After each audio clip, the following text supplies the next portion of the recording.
All right. Hit it. Ladies and gentlemen, we have the intro song back. Thanks to a new soundboard by Evan. Thank you, Evan. He's shaking his head like something's going wrong. I think he's trying to fade out, but he can't. That was just really loud. I think we need to end the little intro song with our new and improved gong, brought to you by Bryce. That begins our podcast, ladies and gentlemen. I like all the rituals that are building up here. I know. We just fill the first 10 minutes with just rituals. Oh, absolutely. The next ritual is, we have 6 foot, what was it, 5? How tall is Evan? 6'11". 11. 6'11", Evan in the corner with his huge oven mitt hands hitting the start button. But welcome back, everyone. 2024. It's here. First episode. Yeah. Pretty big. Yeah. I'm excited. Yeah. What'd you do over break? Over break, family stuff, downtime. Nice. Which was nice. This was the first year where I didn't get myself any fun tech thing. Do you usually do that? I usually do. There's usually something. Are you the kind of person that will just buy it if you want it, or do you save it up for occasions like that? Because my wife has a hard time buying for me because she's like, if you want it, you just buy it. Yeah. And I'm like, yeah, that's usually what happens. So I buy it if I want it, and then also at the holiday, I'll get myself something special. So it's like a doubled up. Yeah. Well, actually, at the end of the year, so, I've been a self-employed person for a long period of time. So I look at the end of the year, that's when I understand how much money I actually have. Yes. And that's when I can, buy something. Leftover pot here. Yeah. So usually I get some kind of fun tech thing. Although I've been buying a bunch of stuff for my home office. So your setup's been wildly increasing in presence. It's been good. I know. I'm excited for when we do a virtual podcast so I can show it off. Oh, yeah. Yeah. It's pretty awesome. Yeah. The thing I've built, I haven't shown you this one yet, though, but I built a YouTube studio on a stand. Really? Yeah. What is that? Well, it's like a tripod type of thing. Yeah. But what's it called, Evan? What's it called when it's not a monopod, but you have some in the other room where it's got 3 legs at the bottom. It's like a C-stand. Oh yeah, that holds like lights. Yeah, and then it's just got one pole that goes up. Yeah. Yeah. Oh. And so then mounted off of that pole, I have lights and I have audio, I have camera. Man. And then I have a stand for my laptop if I want to put it there. That's impressive. Yeah. So I can wheel it around in my home It office. has wheels. Yeah, it's on wheels. Oh my gosh. Yeah. That's awesome. Yeah. Man. Yeah, I don't think I got anything that was super techy, but I did get my wife the Kindle Scribe, which she is obsessed over. So the moment they had a reading and writing one in one that she could put her Kindle books on, oh man, game over. When did that come out? I think it was a year ago now. So I have one, and I use it all the time. When I'm meeting with people, I can just draw diagrams and stuff. But it's, she saw me using it for the last year and was like, I want that. And I was like, yeah. So she uses it daily, won't go anywhere without it. But the thing has 3-week battery life. It's insane. Yeah, it's awesome. That's awesome. So how does it compare to the Remarkable? So the Remarkable, I feel like I use that, and it has better. I think it has better writing. It feels better when you write it, but it just feels more responsive.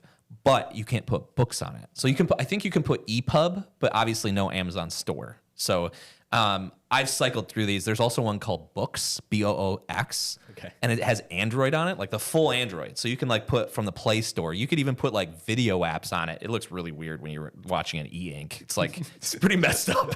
So, but it's you can download any app you want. You can download Google Docs or whatever. But so that was pretty cool. The thing I didn't like about it was you had to sign into your Google account, and the early stages of it didn't allow you to disable notifications. So while I'm writing and reading, it's you got an email. And I'm like, that's the last thing I want on this device, distractions. Yeah. So, yeah. Well, interesting. I want to get one of those. I just the writing experience seems so nice. Oh, the writing's awesome. Yeah. Oh, yeah. But totally. I think we're going to go a different direction. I think we are going to go iPad minis soon. Ah, okay. Because I showed my wife Notion for the first time. Did it blow her mind? Yeah, her mind was blown. She's like, where was it? This is what I've been looking for my entire life. I could put everything in one place. I can have my whole life planned out in Notion. So I showed her some of the life planner templates and all that, and she hopped on it immediately. she's normally someone who wants to get to bed right away. She stayed up till like 1 a.m. just playing around with it. Notion? With Notion and just setting things up. She was so excited about it. Oh, so that's awesome. yeah. So, but she just has it on her laptop. So I think we're going to. I've been binging. My YouTube Shorts feed is all just people setting up their iPad minis with Notion setups, just optimizing it. Like they have their beautiful dashboards and all their widgets. So That's what you're doing right now. That's what she's doing. Yes. Yeah. And I'll let her figure it out, and then I'll do Are it you a too. digital like life planning family? Like you do a lot of your own planning, obviously, on digital devices, but does she partake in this? No. No. Never Same with my has. wife. I don't know what it is. It's just like she's like, I like analog. And so it was a big step for her to go to the Scribe. Yeah. Yeah. Yeah. She still has a physical planner. Yes. That she writes things in. Yep. Yeah. It's crazy. Rachel does too. She's got a physical planner, and I'm like, you just got a Scribe. Why do you have to buy this? And she's like, it's just better. Like that's the response. So Have you seen what the heck? Where'd it Evan, go? while we're pulling this up, Evan, do you do like, would you consider yourself like analog or digital, or a little combination of both? Like if you did a percentage, Maybe a combination of both. yeah.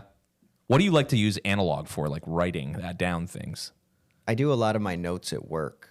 the notes. Well, like if there's things I know I have to get done for the day, Yeah. I'll write that down in a notebook. Would you use like a remarkable or like a I don't know e-ink? what you guys are talking about. Oh my gosh, we have to show Evan. This is like an impress Evan session all of a sudden.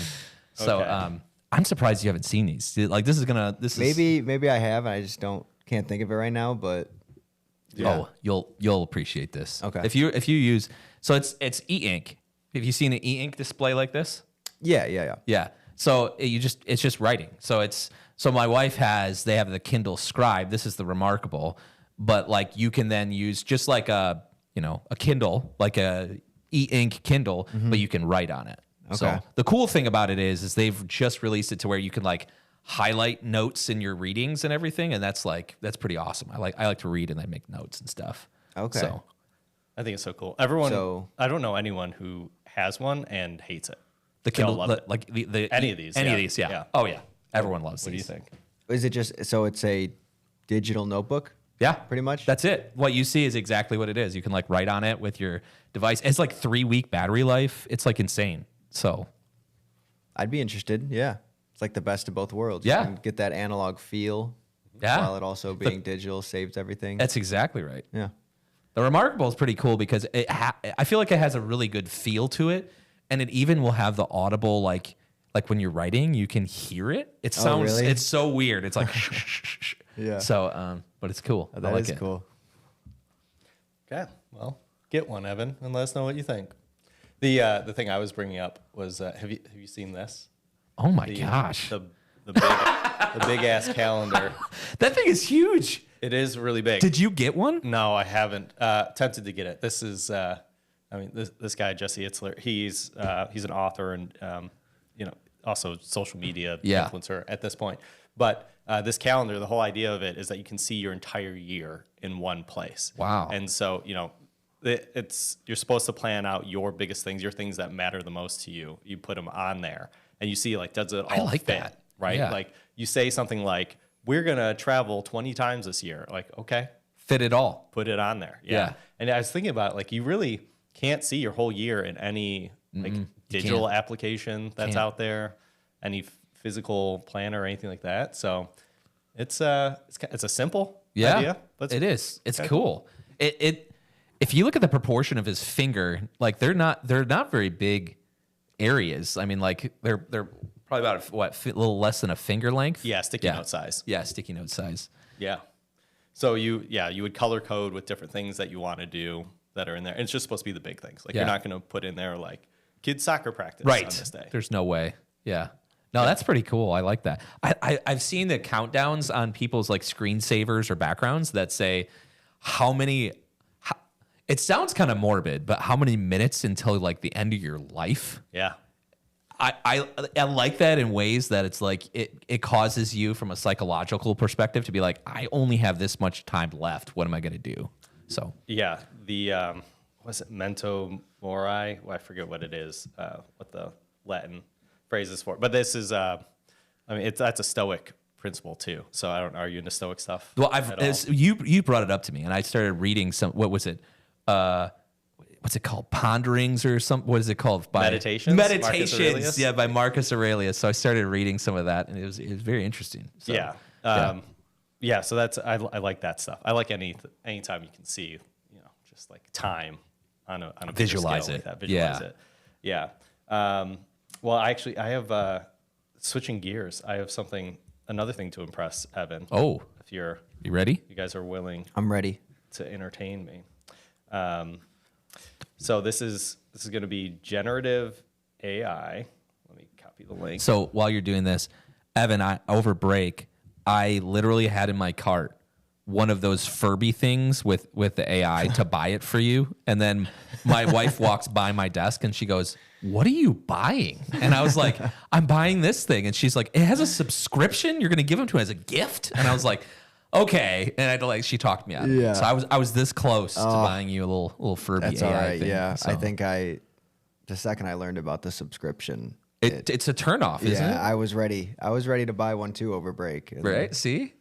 That's such a burden to give someone. That's just like, you now have to have the subscription. Here's a gift you have to pay for. That is an issue with the new subscription model. But this, I wanted to show you guys this. So now, we talked before about generating video with AI, but now people are trying to make longer and longer movies with generative AI. This is just a short clip, but this person spent 3 hours to create 60 seconds of footage. I don't know, Evan, you might know better, like on a full movie production, what is that ratio? Like if you have a day of shooting, how much film are you actually capturing? Like what makes it into the final edit? I'm not too sure with I haven't done any like long form movie editing. I know with like scripts usually they say like one page is 60 seconds of screen time, I believe. But I mean 3 hours to make 1 minute seems pretty good. Pretty good. I think. Yeah. Like, it seems really fast. Especially, I mean, what would be involved with this? I'd have to imagine. I mean, you're looking at like 3D modeling, right? You're looking at like the rendering time. You're looking at all of these different factors. Like that's pretty impressive for. Yeah, the images that I'm seeing right up here, Yeah. and for them to take just 3 hours at their computer for 60 seconds. Yep. They use Midjourney to create that's crazy. the reference images. So, and you can see the prompt that he used to do that. So use that, created the monkey and all these cool shots. He said that he had to do a little bit of work in Photoshop to clean up some things like this. Imagine this going through the monkey's hand. Oh, yeah. You want to remove that. Yep. So you take these prompts to create those images and then run it through Pika Labs, and now you've got video. Add an AI narrator over this, and you've got yourself a cool video. So run it through Pika Labs. So what is Pika Labs? So Pika Labs, I don't know the extent of everything they do, but they call themselves the idea to video platform. So it's generative AI. Give it a prompt or give it a reference photo, and then we'll start creating video for you. So one of the recent posts was, creating Zoom backgrounds for yourself. So give it a reference image or, just start writing in there. So this is instructions and examples right here. So like you could go to Midjourney and say, generate a photo of Times Square and then upload it to Pika, and it will turn into, a 6-second video. Wow. That's pretty cool. Can you do longer video, or is it always 6 second, or don't you know? I don't know. I'll start looking into it. That's interesting. Would that change your world to just give an image to an AI and it just creates a whole video sequence for you, Evan? Or not really? It's hard to, I don't know, it's kind of hard to grasp, to be honest. Yeah. Like, all the footage I work with is, stuff that we shoot. Yeah. And so, like, I get it for, like, animation Yes. and stuff like that. I see that being massive. Yes. But for me, it's hard to see me using something like that. Yeah, well, especially if I'm trying to use it as B-roll Yeah. and then just kind of like throw it in the middle of clips that are very clearly not Yes. AI driven, and you like I feel like that would be super obvious and jarring jump. Yes. But I think I've said on a previous episode that like I'm sure we'll get there, Yeah. but it's just not quite there yet. But for animation's sake and for creating a whole story, if it's just using the generative stuff that like we just looked at, so it looks, it's seamless. Like you can almost just call it the art style Yes. of the video. Yep. That's crazy. Yep. Yeah, I'm now logged into Pika. You don't need to make a rabbit in space video, Evan. That seems like a common thing. I haven't thought of it. Food shot, a perfect burger. It's interesting. See, like even that one, right? Like that seems really close.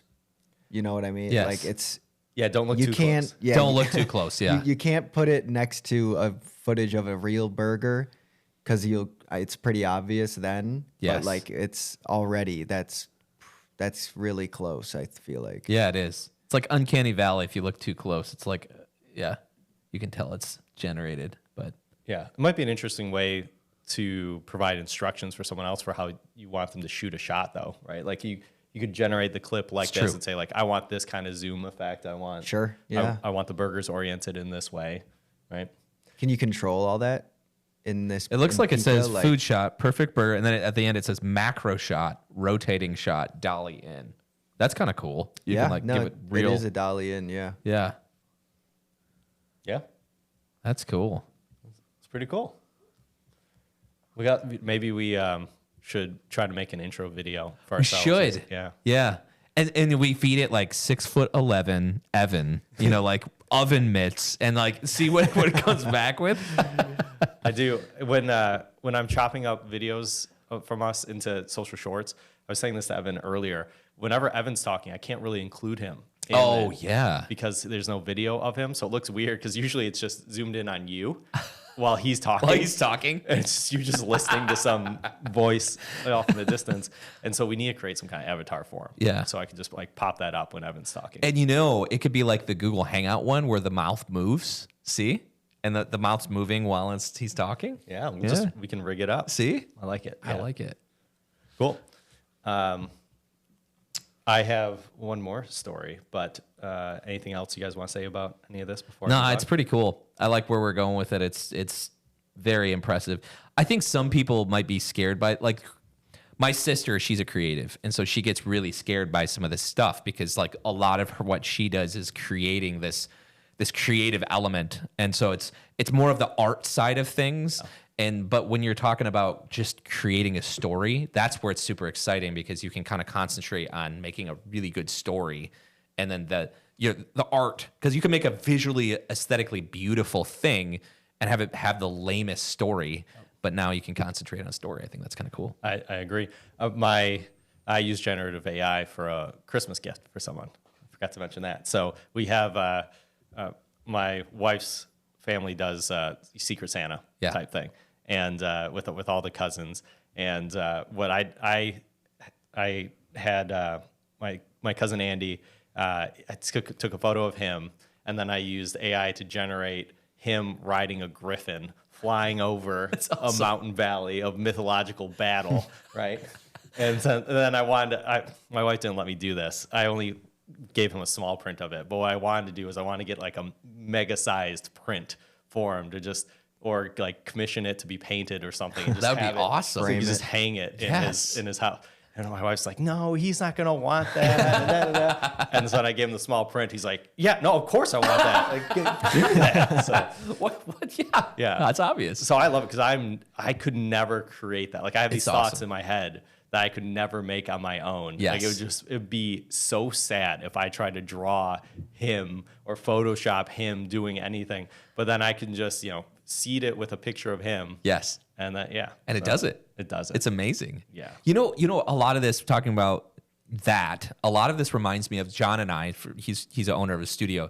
We were talking, and we were talking about old retro video games. Okay, stay with me for a second. Atari, we were talking about how on the Atari, how video games, there's some exceptions, modern day exceptions of good video games, but how since the graphics weren't you couldn't make them amazing, they had to concentrate on making the gameplay just awesome. And so I feel like, I hope AI like even transcends into like video gaming and that sort of thing, where then it forces people to make it a really compelling story, a really compelling video game, like the gameplay versus like we're just getting, I don't know, awesome aesthetics covering up all the mistakes. So yeah, I like that take. On the flip side of that, though, I gave my kids the Nintendo 64 that I had just sitting in the garage. Did you get for Christmas? Yeah, not really for Christmas. Just in general. We had some downtime, and I was like, oh, let's. What did they say to that? They loved it. Did they? And I really like it because, you know, when my son tries to play a game on someone's phone, it's like everything's got ads in it or like purchases. My cousin was trying to be nice to my son, and she let him use her phone to play some game, and then he comes over to me and he's like, hey, I can't get past this screen. I keep tapping and I can't get past it. He's just been buying things in the app just repeatedly. Purchase. It's like, ooh, that was a mistake. Oh cousin. my gosh.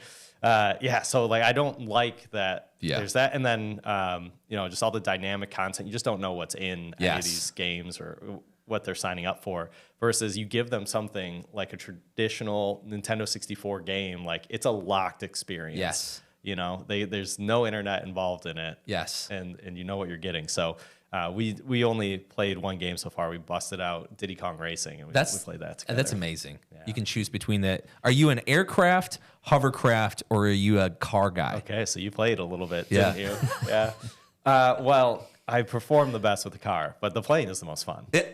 Right? You can do all these flips and go through. Yeah, it's good. It's way better, right? I like it. The hovercraft is the worst, though.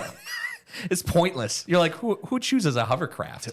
My wife is unreasonably good at playing the game. That was her game playing up. She's really good at it. And she was real happy that we were playing it. And we did the hovercraft mode.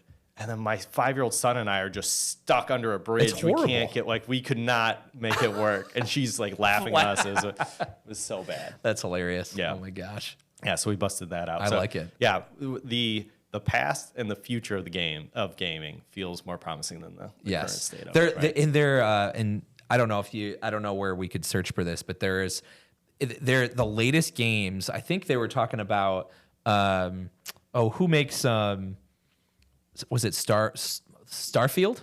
They were talking about with Starfield. You familiar with that? Is that Bethesda? Bethesda, yeah. In the next gen of Bethesda games, they were talking about having actual AI, like where you can interact and you can use your own voice to actually talk to, which would be just nuts. You're like using your microphone for your PC, talking to these NPCs that are computers, but they're interacting with you like they're a human. Yeah. That just blows my mind.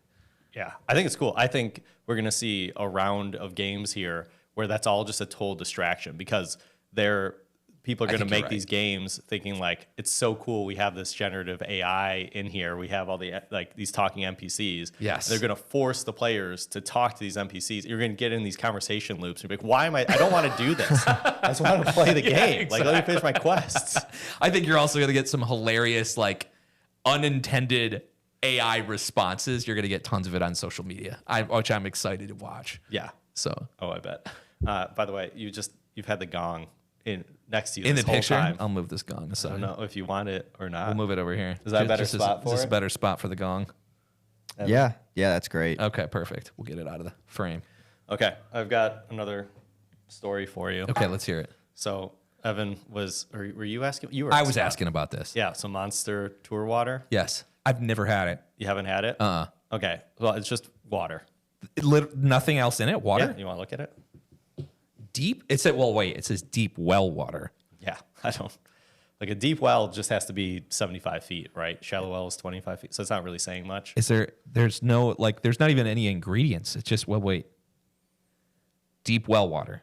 That's it. It literally just says deep well water. Yeah. But do you know why this exists? Why? Well, you know the competitor Liquid Death?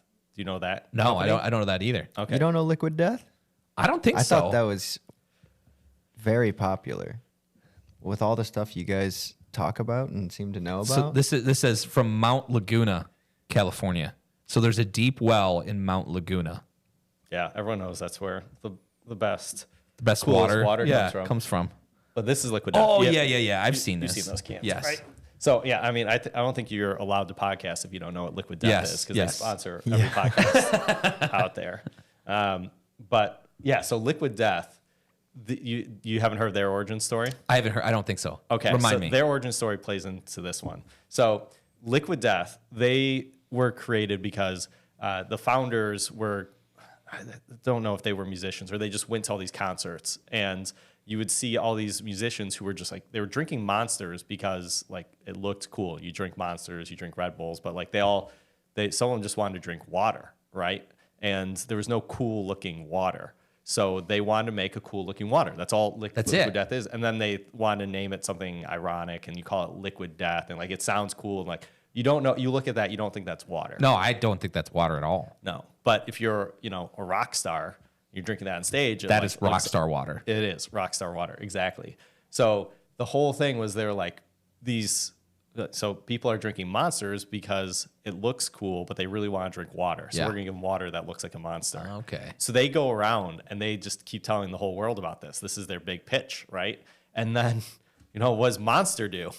Then Monster's like, oh, they want Monster, but they want water that looks like Monster. Well, we're Monster. We'll just make water that looks like Monster. Yes. So then Monster released their product. Oh, gotcha. Yeah. But is it from Mount Laguna in California? No. See, I bet not. I bet they get it. It's some knockoff. It's mountain water. Oh, I bet. It's not deep well water. It's mountain water. Yeah. No, I like the idea, though, of them fighting over the same water and the same mountain. Like there's a standoff in California. Oh, man. So you've had this, Evan? Yeah. It literally just tastes like water. Like there's you drink it. That's water. Is it? There is differences in waters. Do tell. Okay, what's your take? Like Dasani is that bad? Oh, it's bad. I do not like Dasani. I don't know why. I mean, I don't think it tastes as good as like Ice Mountain. Yeah. I'd put that in Liquid Death like in between them. Maybe. What's the highest? I think highest Ice Mountain is my favorite thing water could achieve in terms of brand? It seems silly to talk about the differences in waters, but personally, I don't know if everybody tastes differences in water, but I definitely have a preference. Yeah. Like I have a Brita at home. That's it. And I always fill up the Brita. I never have water from like the sink. tap. Yeah. Yeah. Because I don't think it tastes. When as people good. come over, do you like save them from dying out of your tap? But you're like, Yeah, don't drink that I'm like, water. Stay away from the tap. I have a Brita. Okay, you can use the Brita. Pretty soon we're gonna have AI water. Yeah. What? It's No, gonna finish that thought. I'm gonna force you to finish that thought. Yeah. I don't even know. What if you just add AI in front of something. VCs step in line. So I'm just saying maybe we should come up with the first AI water. Just saying. There's an investment opportunity for anyone listening. AI water will be developed. Okay, let me go a different direction with this. We can spin this into something. Okay. Let's hear it.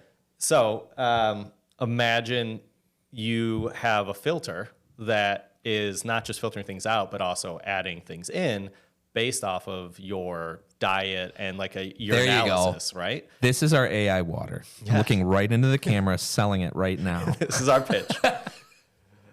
We are accepting investment, minimum of $250K checks. That would actually be awesome. But you could, there's definitely a future state where Yes. based off of a like daily analysis of your urine or your blood, Yes. you're then getting supplementation through your food, liquid, vitamins, whatever it may be.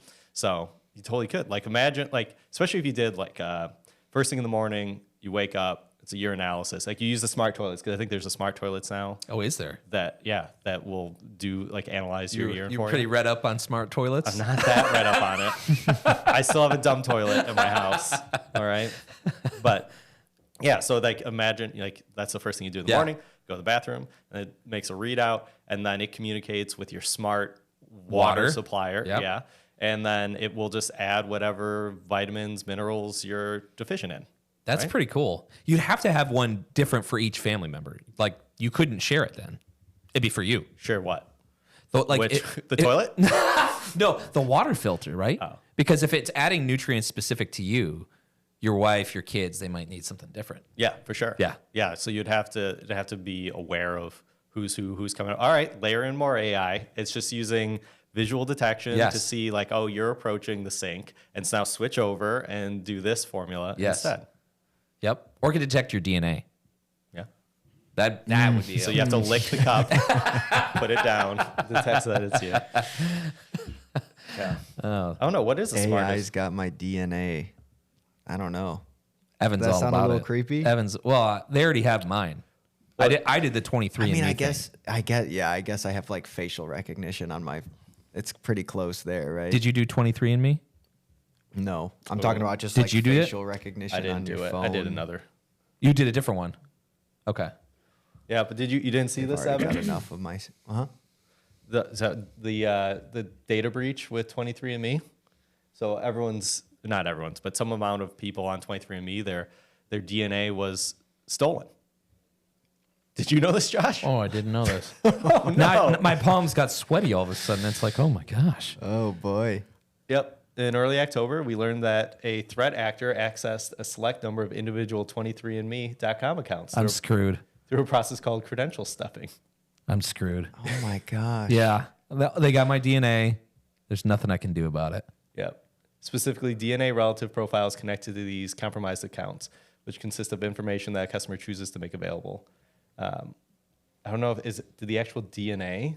They had to have notified if your account was compromised. I did not get an email. 23andMe, I did not get an email. You probably just ignore all their emails because you're tired of all their like. Yeah, I'm like, failed oh, this is matches. spam. Yeah, so 14,000 user accounts, less than 0.1%. Oh man, now it makes me want to look at my phone and see if I've been compromised. You know? Since detecting the incident, we emailed all customers to notify them of the investigation. Okay, we're gonna check live if I've been hacked. Okay, when was this written? December. October was when it happened. December 5th, they released an update. December 1st, they completed their investigation. So, Okay, November 6th, we started requiring all customers to utilize two-step verification. Around October 9th. October 9. Let's take a look. Update to our customers. Oh no, my hands are sweaty now. I was not accessed. Woo! All right. Yes. But it says I need to change my password. You really took that warning seriously. I took it very seriously. I immediately changed my password for those hackers out there. It's not the same password. So So don't even try. we're good. We're good. Yeah. So, but I think it's cool. There's some people that have tinfoil hats that think now the government has your DNA and you're screwed. I think it's really cool. It also confirmed everything I pretty much already knew. So, Yeah, I think that's the disappointing part of it is that it Yes. just reaffirms. Yes. I think it'd be interesting for people who were adopted, don't know their biological family. I think there's something That more would be compelling cool. there. yes. But yeah, no, man, I'm bummed. I wish we just captured the moment of you realizing that No, your account's been hacked like live Yeah. and be like, oh my gosh, this is horrible. you were just cloned. You just realized it.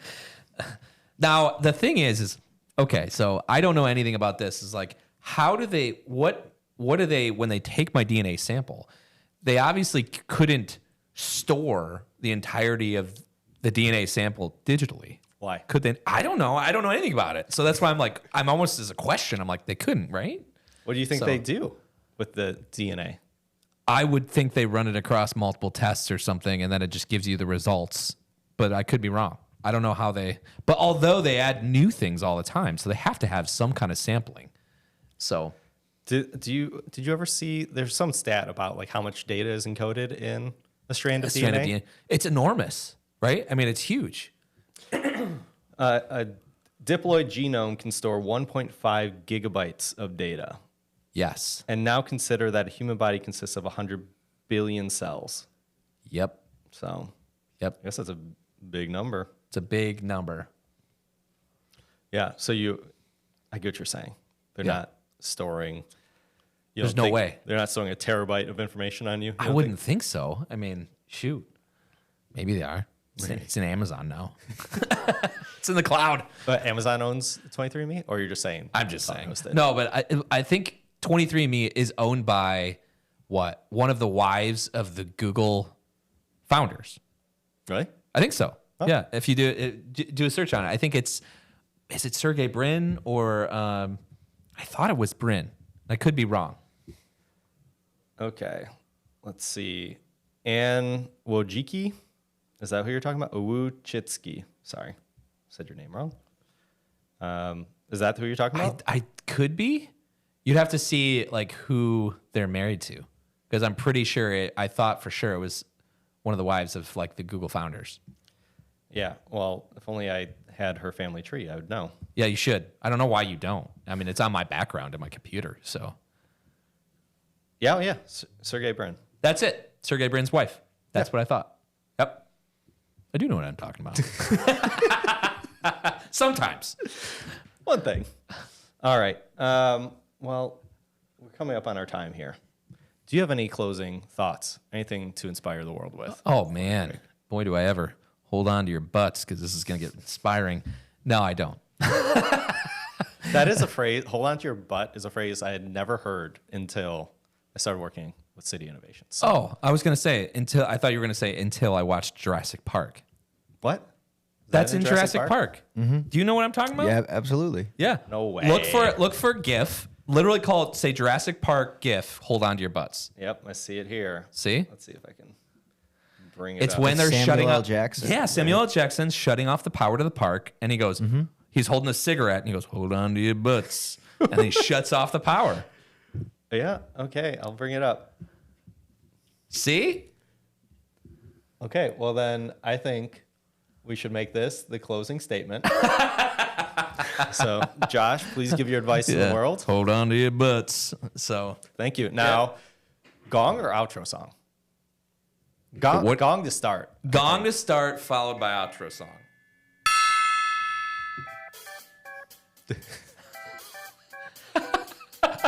I don't know how I feel about the outro song anymore. I liked it a lot in the beginning, but Now you're thinking ours is much better. now I like the Yeah. gong more. Yeah. But, all right, I'm hanging up. Yep.